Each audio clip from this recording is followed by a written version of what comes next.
भगवान पर अविचल स्वतः स्फूर्त आकर्षण आकर्षण के रूप में होता है। कह रहे हैं जो अनेक अन्य अन्य देवी देवताओं की पूजा करते हैं, उनको भी अगर सबसे बड़ी सिद्धि चाहिए, सबसे बड़ा वरदान चाहिए, तो उनको भगवान के शुद्ध भक्तों की संगति करनी ही पड़ेगी।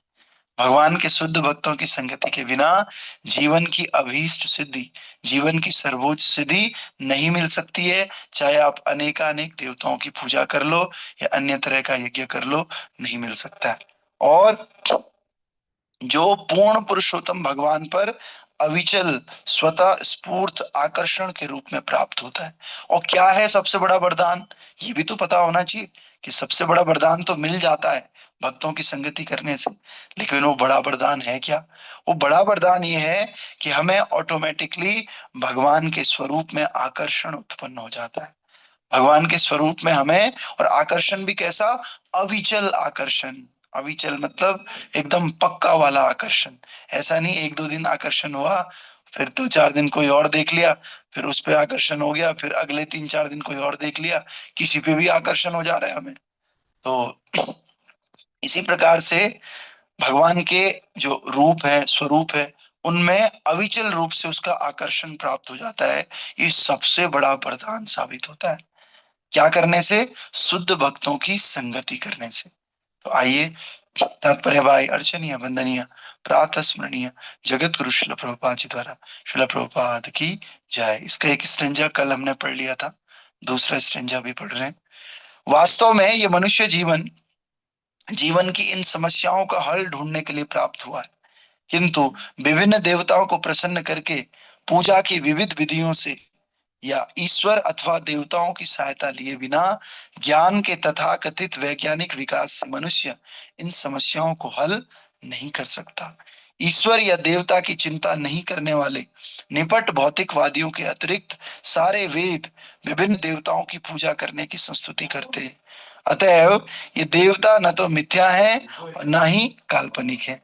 देवता हमारी ही तरह वास्तविक है, लेकिन ब्रह्मांडीय सरकार के विभिन्न विभागों का प्रबंध करने में वे भगवान की प्रत्यक्ष सेवा में लीन रहने के कारण अत्यधिक शक्तिशाली होते हैं। श्रीमद् भगवत गीता इसकी पुष्टि करती है, और उसमें सर्वोपरि देव ब्रह्मा सहित देवताओं के विभिन्न ग्रहों का उल्लेख है।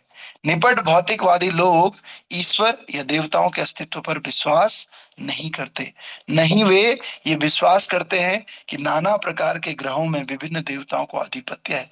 वे निकटतम देवी पिंड यानी कि चंद्रलोक तक पहुंचने के विषय में बहुत हंगामा खड़ा कर रहे हैं। प्रभुपाद जी बता रहे हैं वैज्ञानिक तो बस चंद्रमा तक पहुंचे हैं, और चंद्रमा तक, चूंकि चंद्रमा बहुत पास है, यहाँ तक पहुंचने में भी वो बड़ा हंगामा खड़ा कर रहे हैं कि देखो जी हम चंद्रमा पे पहुंच गए। लेकिन वास्तव में हर एक ग्रह पे किसी न किसी देवता का आधिपत्य है, और ये ग्रह तो फिर भी भौतिक ब्रह्मांड की सीमा में आता है। इस भौतिक ब्रह्मांड से परे भी भगवान का अचिंत्य वैकुंठ गोलोक वृंदावन धाम है, उसके बारे में तो किसी को पता ही नहीं है। कोई भौतिकवादी वहां पहुंच ही नहीं पाएगा कभी। चंद्रमा तक तो फिर भी पहुंच गए जैसे तैसे, क्योंकि भौतिक ब्रह्मांड की सीमा में ही आता है। लेकिन आध्यात्मिक जगत का जो वर्णन है वो कोई भी भौतिक विज्ञानी नहीं कर सकता है, उसके लिए पड़ेगी। और लेकिन इतनी आंतरिक शोध के बाद भी वे चंद्रमा के विषय में बहुत कम जानकारी प्राप्त कर पाए। कह रहे हैं कि इतना सारा उन्होंने कर लिया हंगामा, लेकिन अभी भी वो चंद्रमा के विषय में ढंग से जानते नहीं है। और चंद्रमा में जमीन बेचने के झूठे विज्ञापन के बावजूद गर्वित विज्ञानी या निपिट भौतिकवादी वहां रह नहीं सकते। कई बार आया था ना कुछ साल पहले कि भैया अब चंद्रमा में जमीन बिकेगी, और यहाँ के लोग जो अमीर अमीर लोग होंगे, अंबानी अडानी, वो चंद्रमा में जमीन ले लेंगे। प्रभुपाद करे वो निपट मूर्ख है भौतिकवादी, वो रह ही नहीं सकते चंद्रमा में। और फिर अन्य ग्रहों तक पहुंचने की तो बातें करना ही व्यर्थ है, क्योंकि वे उनकी गणना भी नहीं कर सकते। किंतु वेदों के अनुयायी भिन्न विधि से ज्ञान प्राप्त करते हैं। वे वैदिक साहित्य के कथनों को प्रमाण मानकर उसे स्वीकार करते हैं, जैसा कि हम प्रथम स्कंद में कह चुके हैं, प्रभुपाद बता रहे हैं। अतएव उन्हें ईश्वर या देवताओं के विषय में और उसी के साथ साथ भौतिक जगत की परिधि में स्थित भौतिक आकाश के विभिन्न आवासीय ग्रहों एवं भौतिक आकाश से परे स्थित ग्रहों का पूर्ण एवं संतोषजनक ज्ञान होता है। किसको? जो भगवान की संगति करते हैं, भगवान की भक्ति करते हैं, और जो देवताओं को स्वीकार करते हैं, ईश्वर की सत्ता को स्वीकार करते हैं, वेदों को पढ़ते हैं, उन लोगों को वास्तव में पूर्ण ज्ञान होता है और संतोषजनक ज्ञान होता है। और जिस सर्वाधिक प्रामाणिक साहित्य को शंकर, रामानुजाचार्य, मध्वाचार्य, विष्णु स्वामी, निम्बारकाचार्य तथा श्री चैतन्य महाप्रभु जैसे भारतीय आचार्यों ने स्वीकार किया, और जिसका अध्ययन सभी महत्वपूर्ण पुरुषों ने किया, वो श्रीमद् भगवत गीता है। और उसी श्रीमद् भगवत गीता में देवताओं की पूजा तथा उनके अपने अपने आवासीय लोकों का उल्लेख है। श्रीमद् भगवत गीता आप 9.25 में जाओगे तो ये लिखा हुआ है, क्या लिखा हुआ है? यान्ति देवव्रता देवान, पितृन यान्ति पितृव्रता, भूतानि यान्ति भूतेज्या, यान्ति मद्याजिनोऽपि माम। देवताओं के उपासक देवलोक को जाते हैं, पितरों के पूजक पितृलोक को जाते हैं, निपट भौतिकवादी नाना प्रकार के भौतिक लोक में रह जाते हैं, किंतु जो भगवान का भक्त है वो भगवान के धाम पहुंच जाता है। तो इस श्लोक से हमें ऐसा पता चलता है। फिर कह रहे हैं कि श्रीमद् भगवत गीता से हमें ये भी जानकारी मिलती है कि इस जगत के सारे ग्रह जिनमें ब्रह्मलोक भी सम्मिलित है, अस्थायी रूप से स्थित होते हैं। ब्रह्मा जी का लोक भी अस्थाई है, और जब पूर्ण प्रलय आता है ब्रह्मा जी का लोक भी चले जाता है। आंशिक प्रलय में ब्रह्मा जी को कुछ नहीं होता, केवल नीचे नीचे वाले लोग जाते हैं। लेकिन जब पूर्ण प्रलय आता है कई कल्पों के बाद, उसमें ब्रह्मा जी का लोक भी खाली करना पड़ता है, फिर नए ब्रह्मा जी अपॉइंट होते हैं। तो इसलिए ब्रह्मा जी का लोक भी अस्थाई है, भले उसकी जो लाइफ है, लाइफ स्पेन बहुत ज्यादा है। और इस प्रकार से कुछ निश्चित काल के पश्चात उन सब का विनाश हो जाता है। अतएव देवता तथा उनके अनुयायी भी प्रलय के समय विनष्ट हो जाते हैं, किंतु जो भगवत धाम पहुंच जाता है वो शाश्वत जीवन का लाभ उठाता है।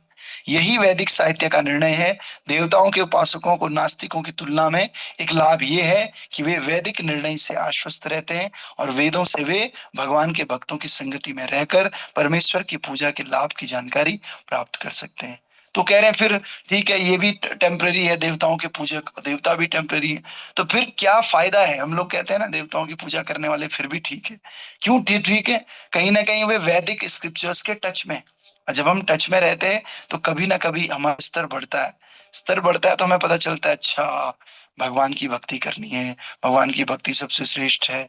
और किंतु वे निपट भौतिकवादी को वैदिक निर्णय में कोई श्रद्धा नहीं होती। कम से कम उनकी श्रद्धा तो है, लेकिन जो भौतिकवादी है उनकी तो कोई श्रद्धा ही नहीं है। अतः ये सदैव अपूर्ण प्रयोगात्मक ज्ञान या तथाकथित भौतिक ज्ञान के आधार पर झूठे विचार में यकीन करता है, जो कभी भी दिव्य ज्ञान के क्षेत्र तक नहीं पहुंच सकता। अतएव जब निपट भौतिकवादी या क्षण भंगुर देवताओं के उपासक भगवान के शुद्ध भक्त जैसे कोई अध्यात्मवादी के संपर्क में नहीं आते, तब तक उनके सारे प्रयास व्यर्थ जाते हैं।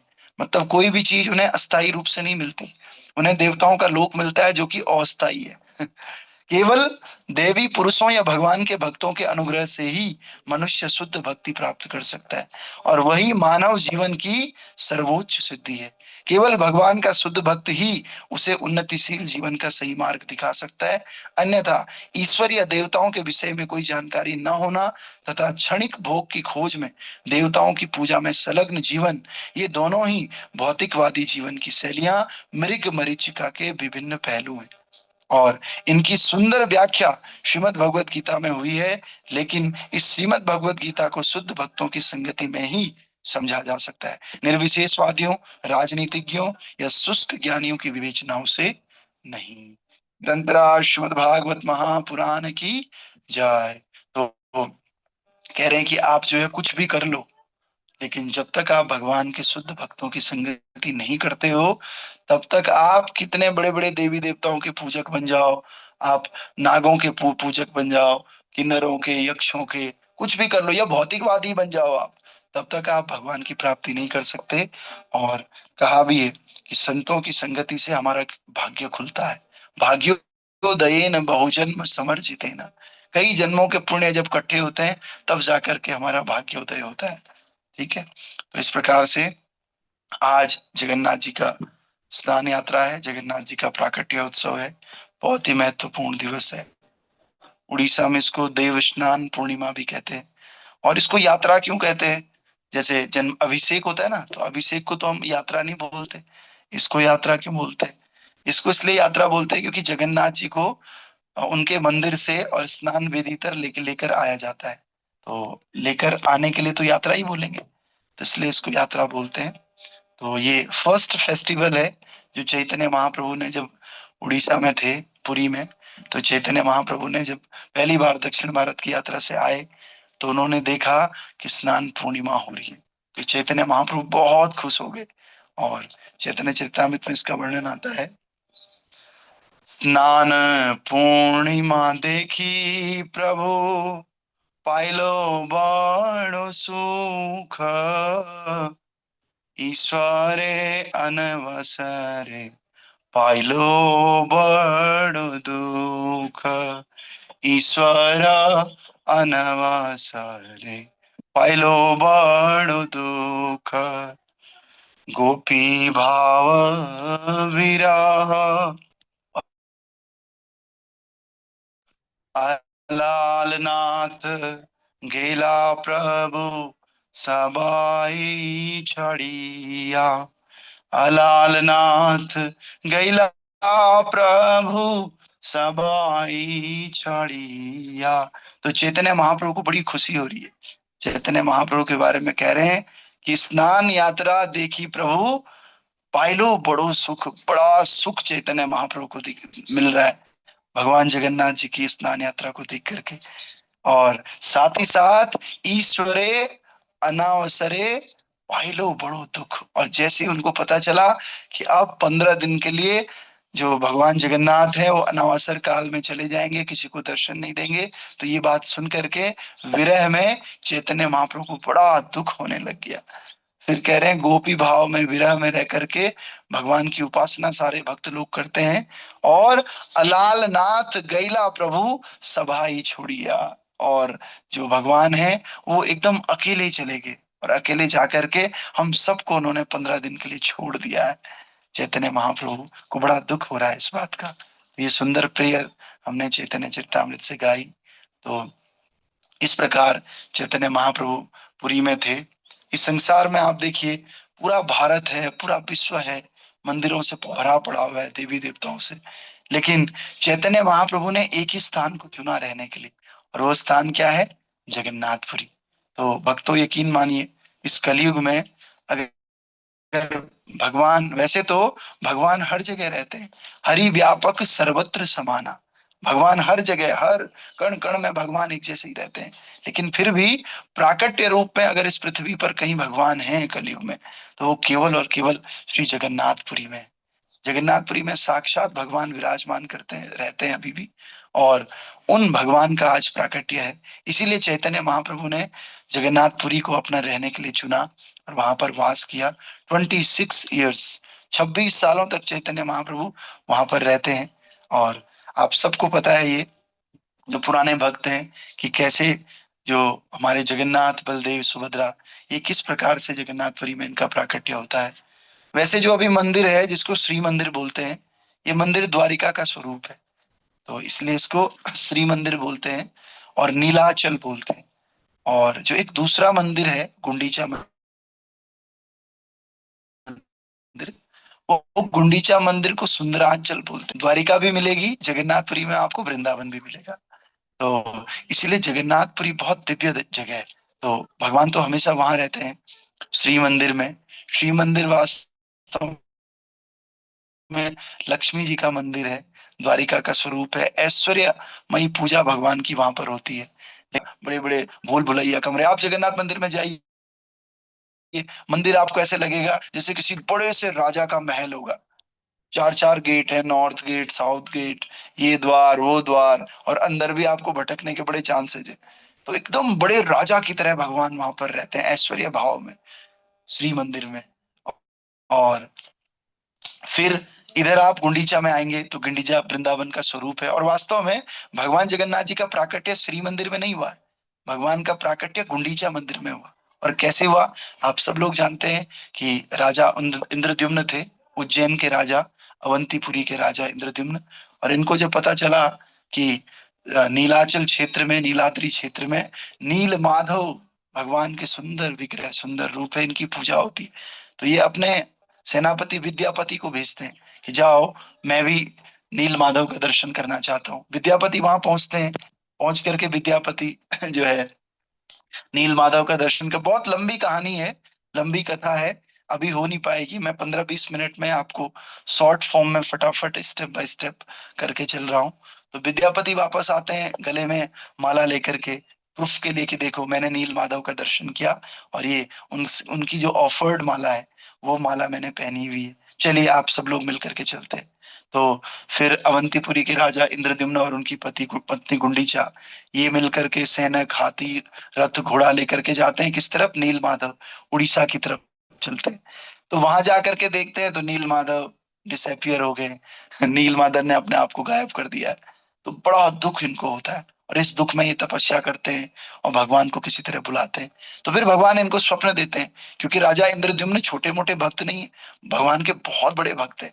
तो भगवान इनको दर्शन देते हैं कि मैं अब तुम्हें नील माधव के रूप में दर्शन नहीं दूंगा। तो तीन दारू ब्रह्म, यानी कि तीन लकड़ी के अलग अलग टुकड़े आएंगे समुद्र में बह करके, तुम उनको लेकर जाना और उनका विग्रह बनाना, और उस विग्रह से जो है उसकी पूजा करना, उसकी स्थापना करना। और वो विग्रह लेकर के आते हैं, इसकी भी बहुत कथाएं हैं अलग अलग। तो विग्रह ला करके गुंडीचा मंदिर में रखते हैं, और उस गुंडीचा मंदिर में यज्ञ किया जाता है। अभी वहां पर जाएंगे गुंडीचा मंदिर में, तो वहां पर यज्ञ वेदी भी है। उस यज्ञ वेदी से एक नरसिंह देव जी भी प्रकट होते हैं पहले। और वो जो नरसिंह देव जी हैं, वो आप गुंडीचा मंदिर से थोड़ा सा पीछे की तरफ अगर आप जाओगे, तो वो नरसिंह अभी भी वहां पर है मंदिर। पहले उन्हीं नरसिंह देव जी का मंदिर आता है, फिर गुंडीचा टेम्पल आता है, जो कि साल भर बंद रहता है। तो वो गुंडीचा मंदिर में इनका प्राकट्य हुआ।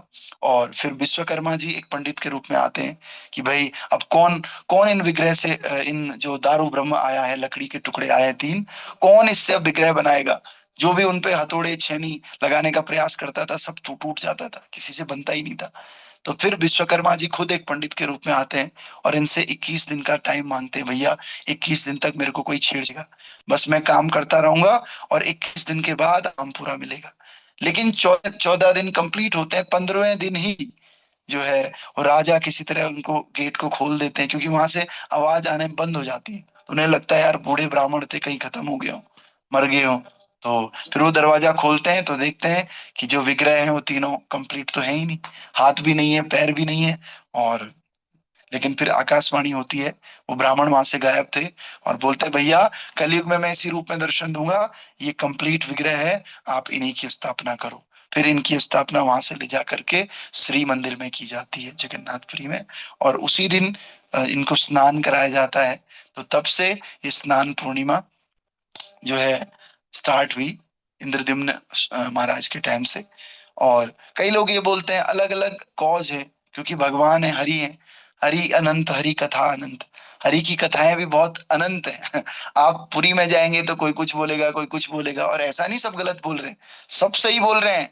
भगवान का उत्सव एक है, लेकिन उत्सव के कारण अनेक है, बहुत अनेक कारण है। एक कारण ये भी है, बहुत गर्मी हो जाती है, गर्मी हो जाती है तो फिर भगवान स्नान करने के लिए करते हैं। तो भगवान के विग्रह को वैसे स्नान नहीं करवाया जाता, क्योंकि लकड़ी के हैं तो लकड़ी खराब हो जाती है ना पानी डाल डाल के।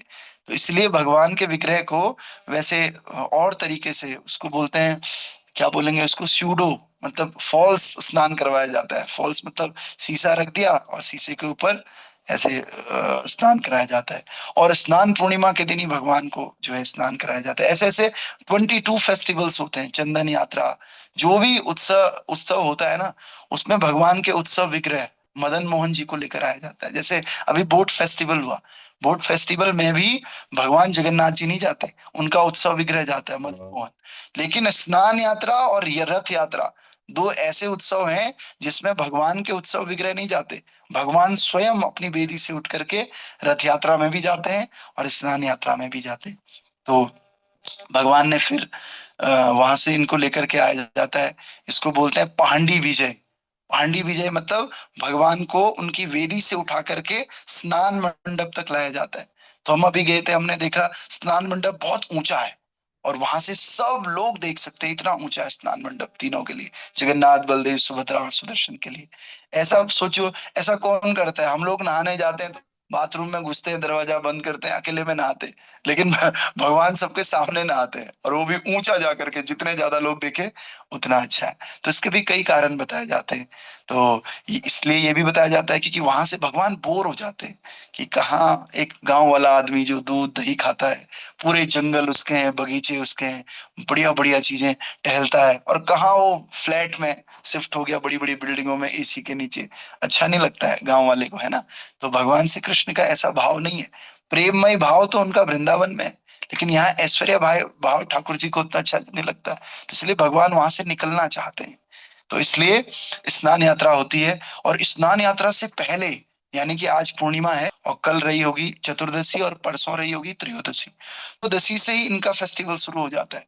तो त्रयोदशी को क्या करते हैं, एक कुंड है वहां पर, उसको बोलते हैं कोयला बैकुंठ। कोयला बैकुंठ एक कुआं है, उस कुएं के पानी से ही जगन्नाथ जी का स्नान होता है। और वो उत्तर द्वार की तरफ है, और उत्तर द्वार में एक शीतला देवी का मंदिर है। तो कहते हैं वो जो कुआं है ना, वो शीतला देवी के अंडर में है। तो इसलिए सबसे पहले शीतला देवी की पूजा की जाती है कि माता कृपया हमें आप परमिशन दो कि हम आपके कुएं से पानी ले जा करके जगन्नाथ जी को स्नान करवाएंगे। फिर उसको, क्योंकि पूरे साल वो बंद रहता है, वो आजकल ही खुलता है बस, तो पूरे साल बंद है तो पानी हो सकता है थोड़ा गंदा हो जाए, जो भी है। तो आज त्रयोदशी के दिन उसको पूरा खाली किया जाता है। खाली करके वो ब्लैंक हो जाता है, पूरा पानी निकाल दिया जाता है उस कुएं का, साफ किया जाता है उसको। फिर पूरे रात ही रात में वो कुआं फिर से भर जाता है। त्रयोदशी को खाली किया था, चतुर्दशी को सुबह देखते हैं तो वो कुआं सारा भरा हुआ रहता है। फिर वहां से चतुर्दशी को ही सारे के सारे 108 कलश लेकर के आते हैं पानी के, 108, और उसको भोग मंडप में रखते हैं।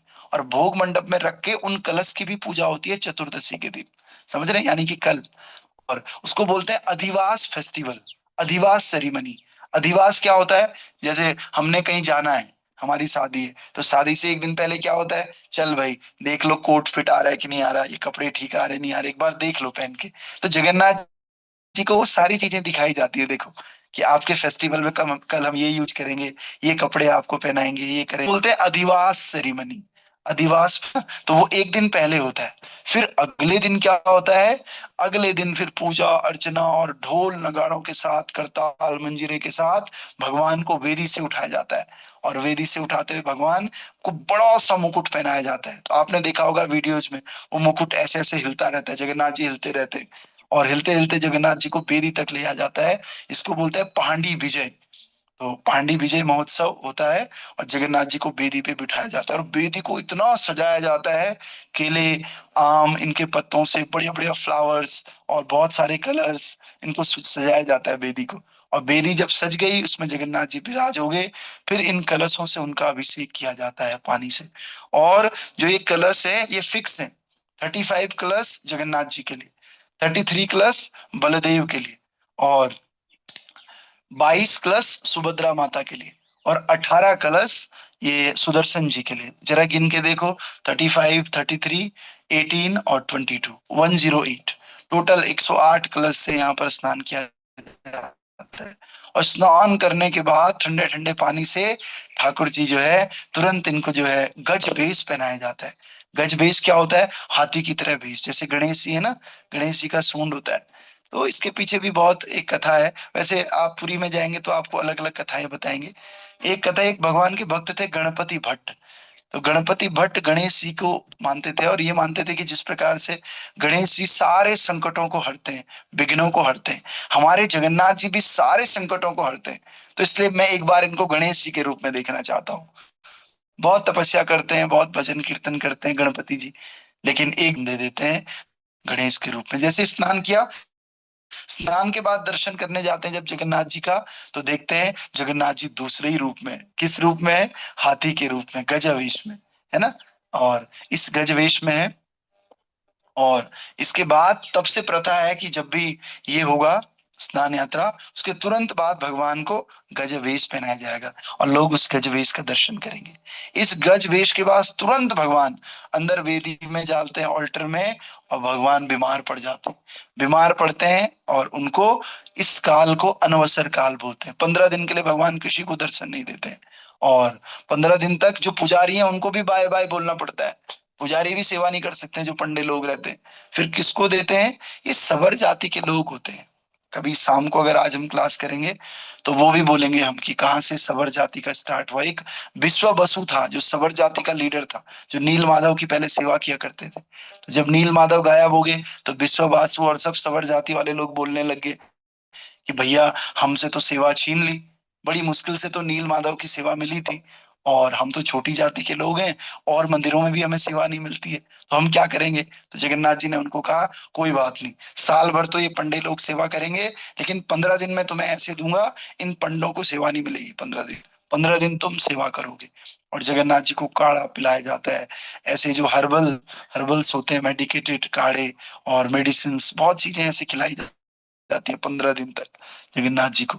और जगन्नाथ जी को बड़ा बुखार रहता है, टेम्परेचर हीट रहती है, जुकाम लगता है, छींक आती है नहाने के बाद, है ना। जैसे गर्मियों में लोग क्रिस्टल वर्ल्ड जाते हैं, फन वैली जाते हैं, तो जब वहां जाते हैं तो खूब मजे करते हैं, पानी में सोए रहते हैं। जब वापस आते हैं अक्सर बच्चे छींकने लग जाते हैं और थोड़ा बुखार उखार आ जाता है। ऐसे जगन्नाथ जी को भी बुखार आता है। एक भाव है भक्तों का। भगवान को कैसे बुखार आ सकता है? भगवान तो सारे बुखारों की, सारे बीमारियों की दवा है भगवान, उनको बुखार छू भी नहीं सकता। लेकिन भक्तों का रेसिप्रोकेशन का एक तरीका है भगवान के साथ, और इसी बुखार से भगवान तीन चार चीजें एक साथ कर लेते हैं। और एक ये भी तरीका है कि भाई जगन्नाथ मंदिर में रोज भगवान के दर्शन होते रहते हैं, भोग बनता रहता है, मेंटेनेंस का टाइम नहीं मिलता, तो इस 15 दिनों में मेंटेनेंस भी हो जाती है मंदिर की, बहुत सारी चीजें हैं, है ना। और सबर सबर जाति के लोगों को सेवा करने का मौका मिल जाता है, पंडों को आराम मिल जाता है 15 दिन, है ना। और जगन्नाथ जी को लोग रोज कोई ना कोई आता रहता है जगन्नाथ जी के पास, जगन्नाथ जी मेरा बेटा भाग गया, मेरे को नौकरी चाहिए, मेरे को ये चाहिए, मेरे को वो चाहिए। जगन्नाथ सोचते हैं 15 दिन के लिए मेरे को थोड़ा सा आराम से छोड़ दो, तो भगवान आराम से रहते हैं 15 डेज। और इधर भक्त लोग इतने परेशान हो जाते हैं, विरह में हो जाते हैं भगवान, क्योंकि 15 दिन तक दर्शन। मैं जगन्नाथपुरी में गया तो एक भक्त कह रहा था मैं तो रोज दर्शन करता हूँ। तो सोचो, जो रोज दर्शन करने वाले हैं वो 15 दिन तक उनको दर्शन ही नहीं मिलेगा भगवान का, है ना। तो इस प्रकार से जब विरह ज्यादा होता है ना, तो विरह का भी फल बहुत मीठा होता है। और वो मीठा फल क्या है? इन 15 दिन के विरह का मीठा फल रथ यात्रा होती है। फिर रथ यात्रा में भगवान करें ठीक है, 15 दिन मैंने दर्शन नहीं दिए, अब तुम्हें मेरे मंदिर तक भी आने की आवश्यकता नहीं है, मैं अब बाहर रथ में आऊंगा और सारे जगन्नाथ को, जो उड़ीसा है उसको दर्शन दूंगा मैं, पुरी को, है ना। और इस प्रकार भगवान जाते हैं वहां पर, और वहां 9 दिन रहते हैं सुंदराचल में। और फिर वापस उसके ऊपर किया जा सकता है स्नान पूर्णिमा के ऊपर और भगवान के प्राकट्य उत्सव के ऊपर। लेकिन समय की कमी की वजह से हम प्रयास करेंगे शाम को इसका एक डिटेल क्लास रखेंगे, कैसे जगन्नाथ जी प्रकट होते हैं, क्या भाव है, क्या सुंदराचल भाव है, क्या नीलाचल का भाव है, कैसे विश्ववसी और इस सवर जाति के लोग कैसे विद्यापति वहां पहुंचते हैं, वहां पहुंच करके क्या क्या इनके साथ होता है ना। बहुत बहुत सारी चीजें हैं, बहुत लंबी कथा है भगवान की। आज सुदर्शन चक्र, इनको ध्यान करते हुए आप लोग, आज स्नान पूर्णिमा का दिन अति पवित्र दिन है, बहुत ऑस्पिशियस दिन है, तो आप सबको स्नान पूर्णिमा की बहुत बहुत शुभकामनाएं। और अगर आपके घर में आज जगन्नाथ जी की ड्यूटी साल भर कभी नहीं करवाना चाहिए, लकड़ी खराब हो जाती है, और स्नान करवा करके आप खूब जगन्नाथ जी की कृपा आज बटोरिए, क्योंकि आप कृपा बरसाने वाले हैं। जय जगन्नाथ जय लो, जय जगन्नाथ देव, दया के सागर जल रे। जय सुभद्रा, जय सुभद्रा, करुणामाई जय राम।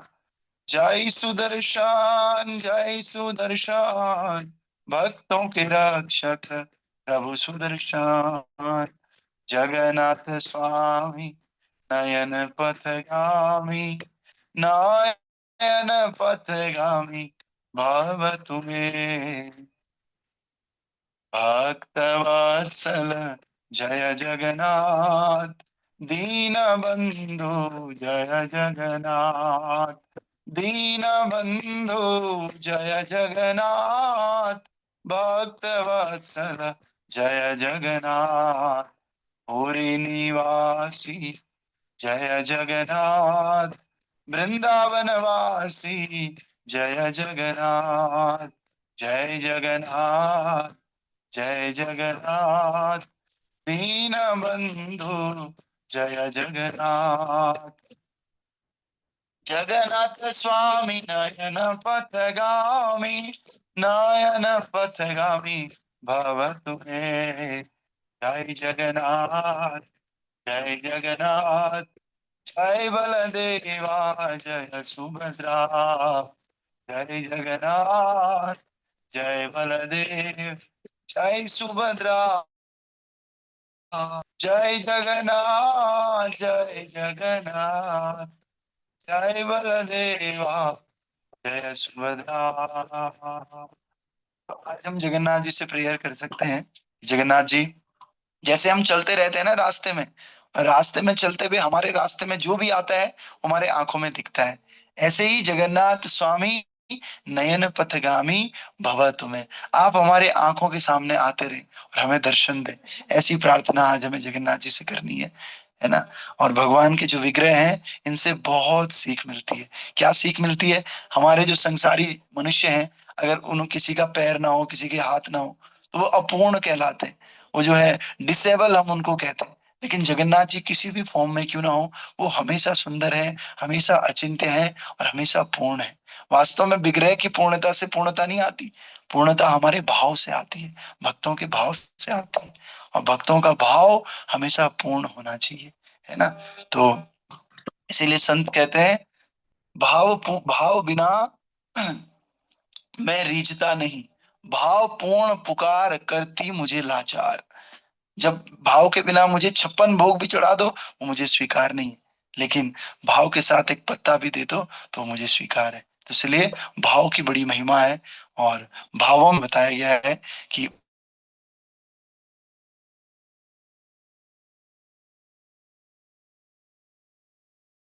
आत्मा के प्रति है, गज वेश के प्रति है, अनवसर काल के प्रति है, रथ यात्रा के प्रति है, और इसी भाव के साथ लोग जगन्नाथ जी के साथ रेसिप्रोकेशन करते हैं। तो आज के दिन हम प्रार्थना करें कि भक्तों का जो भाव है, बड़े बड़े भक्त हैं, भगवान के शुद्ध भक्त हैं, हम भी इनके पीछे पीछे इनके चरण पकड़ करके इनका अनुसरण कर सकें, और इस दिव्य भक्त और भगवान के बीच जो दिव्य आदान प्रदान है, इस आदान प्रदान का थोड़ा सा कुछ बूंद हमारे ऊपर भी पड़े, ऐसी हमें आज के दिन प्रार्थना करनी चाहिए। ग्रंथराज श्रीमद् भागवत महापुराण की जय। जगन्नाथ बलदेव सुभद्रा चक्र सुदर्शन की जय। नीलाचल धाम की जय। श्री श्री जगन्नाथ पुरी की जय। नीलाचल निवासाय नित्याय परमात्मने बलभद्र सुभद्रायाम जगन्नाथाय ते नमः।